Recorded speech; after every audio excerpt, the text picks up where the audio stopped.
नमस्कार, आपण पाहता स्टार वन महाराष्ट्र न्यूज, जनसामान्यांचं निर्भीड व्यासपीठ। आजच आपल्या चॅनलला लाईक करा, सबस्क्राइब करा, शेअर करा। महाराष्ट्र नगरपालिका कामगार कर्मचारी संघटना यांचे CITU संलग्न सिन्नर नगर परिषद प्रशासनाच्या मनमानी कामगार विरोधी धोरणाच्या विरुद्ध दिनांक 4 ऑक्टोबर 2024 रोजी पहिल्या पाळीपासून कामगारांचा बेमुदत संप।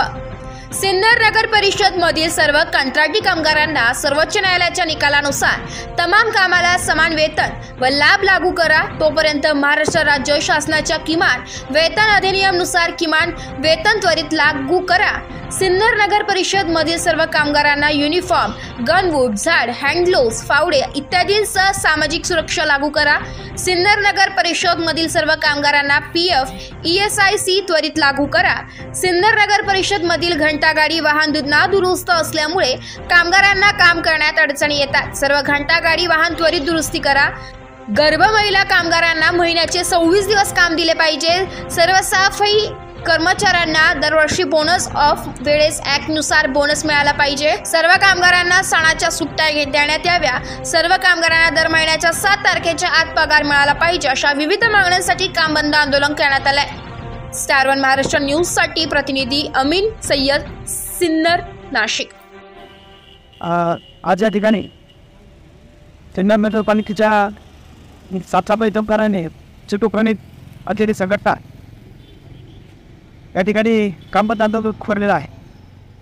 काल दिनांक 4/10/2024 पासून या नगरपालिकेच्या विरोधात म्हणजे या शिवसाहेबांच्या विरोधामध्ये या ठिकाणी आम्ही हे काम बंद आंदोलन पुकारलेलं आहे। 1 महिन्यापूर्वी आम्ही संप पुकारलेला होता आणि त्या संपाच्या वेळेला आम्ही मागण्या केलेल्या होत्या की सर्व कामगारांना किमान वेतन मिळालं पाहिजे, सेफ्टी किट मिळालं पाहिजे, सणावाराच्या सुट्ट्या मिळाल्या पाहिजे आणि महिलांना काय काम मिळालं पाहिजे, या मागण्या घेऊन आम्ही या ठिकाणी बसलेलो होतो।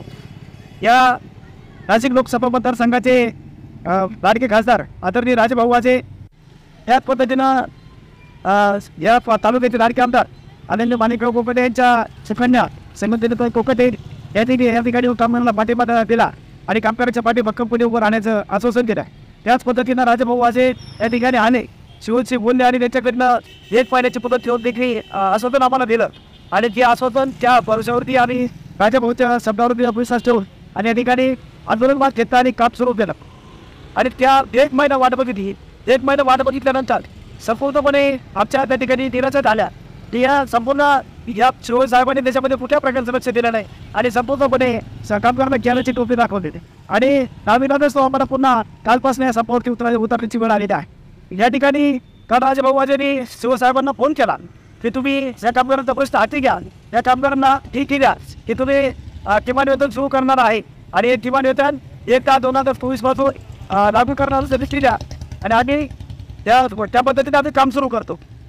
त्या शिवसाहेबांनी त्यांना शब्द दिला, परंतु दुपारून त्या शिवसाहेबांनी शब्द फिरवला आणि त्या ठिकाणी देखील द्यायला नकार दिला आणि म्हणून आम्ही या संपावरती ठाम राहिलेलो आहे।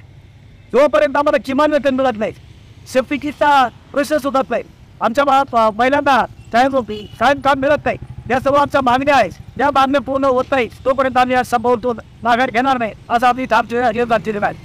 आमच्या संघटनेचे आमचे अध्यक्ष माननीय डॉक्टर DL कराड यांच्याशी पण चर्चा केली। त्यांचं म्हणणं तेच आलं की किमान वेतन मिळालं पाहिजे। किमान वेतन कायद्याने दिलेलं आहे आणि किमान वेतन कायद्याने दिल्यानंतर कायद्याने जर किमान वेतन दिलेलं आहे तर हे साकारणारे कोण आहेत, म्हणून आम्हाला किमान वेतन मिळालं पाहिजे। या मागणीसाठी आम्ही या ठिकाणी आम्ही यावं।